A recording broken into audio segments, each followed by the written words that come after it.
What is it that you cannot forget in your life? What do you say that, Pastor, I have this, but on the other hand, I have no peace? Everything, Pastor, I have. With richness, I'm well off. I feed my wife everything. But it is 10 years without bearing a child. And I'm reaching to an extent of divorcing her. Because she's feeding on my money for nothing. It is just 3 months when we are on ABS TV and I saw you performing miracles. I said that before I chase her, Chitute miezi 3 nga ndi ku ABS nga njiraba naye ne ngamba naye nga sinamugoba kamalo gende wa Musumba. So I visited here. I'm from Kasese. I'm Baji Celeste. Kyenvudde nzija wano kuba nvudde Kasese. Where is her? A little down. She's here. This is my lady. And I love her very much. Era mwagala nnyo nnyo nnyo. And by the time you have been giving the sermon of which you have just passed now, obadde obujulizi obubaddekaawo, sincerely speaking, I was feeling very pity and sadness. Mbadde mpulira ennaku ey'amaanyi n'okunyolwa okw'amaanyi. And the whole sermon was on me.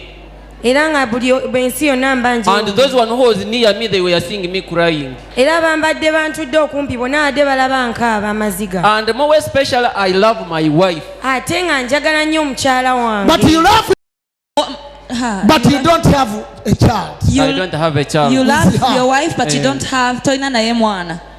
Omukyala osaba ki Mukama? What do you ask God, lady? I request God to heal me. Pastor, nsaba Mukama amponye. I have completed 10 years with my husband but no child. Malidde eddala emyaka 10 n'omwami wange naye nga tetulina mwana. He has even reached to an extent when they call him on phone. Atuse n'ekiseera nga buli bamukubira essimu. He has started running to the toilet. Atandise n'okudduka mu tooyi nga yeekweka ayogere ku ssimu. Receive that call. Asobole okwogera ku ssimu. Baani abamukubira? Who are those? I follow him. I find him talking to phone. Then I ask myself, why is he running? Abamukubira bomba sibamanyi naye neebuuza lwaki abaddukawo nga lwaki obaddukawo? Why do you pick the call from the loose? Pastor, sincerely, Pastor, I have said that we are reaching to an extent of separating. Nze mpasa nkugambye ntuukidde ddala ne extent eyawukana ne mukyala wange. Because of a child. Because of the child. Spending 10 years, I took my dowry more than 3 million to her. Natwalayo okwanjula kwange okusukka miliyoni 3 nga mwagala. Ne tukola n'embaga. I love her, but to produce a problem. Mwagala nnyo naye okuzaala bwe buzibu. That's why I normally run to pick other calls from other girls who are tipping me. Kyova olaba nziruka emisinde nga abawala abalala bankubidde essimu ssebo.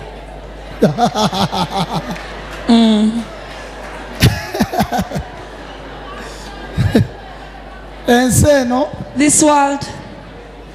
Now. Kakati.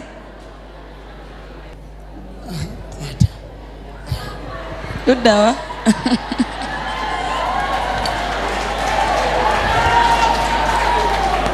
Now.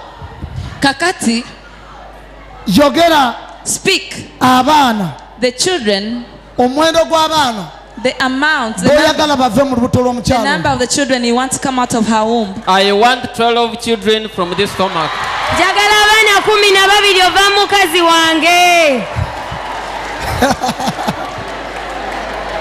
Are you ready to produce 12 children? Yes, Pastor, are you ready? I'm very ready to produce a dozen. A dozen of children. Ye Musumba. A dozen? Yeah. Netegekedde ddala ozaala dazini y'abaana. Speak again. I want 12 children from this stomach. Njagala abaana 12 ova mu lubuto luno.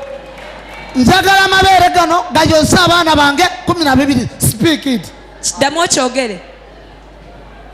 njagala mabeere gano I want these breasts. I want my breast to feed 12 children. And you? I want these breasts to feed my 12 children. Bagala mabeere ga omukyala oyo gayonsa abaana be 12. Go and meet your wife. Mugende musinkane mukyala wo. Tomorrow on Monday. Enkya ku Monday. From 7 p.m. okuva saawa emu ey'olweggulo up to 2 at night. Paka saa 8 ekiro. Thank you, Pastor. Marathon. God bless you. Mukama bawenye omukisa.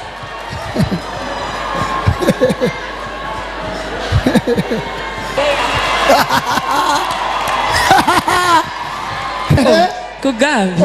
I tell you. Temutandikira wano. Kyokka bannaye. Abaye babagambye Monday. Mutule. Mugenda kuzaala. You're going to produce. Temweraliikirira. So don't worry.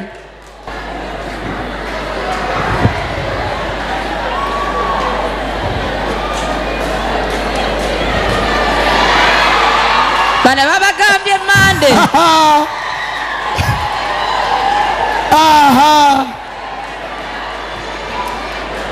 Ensi eno.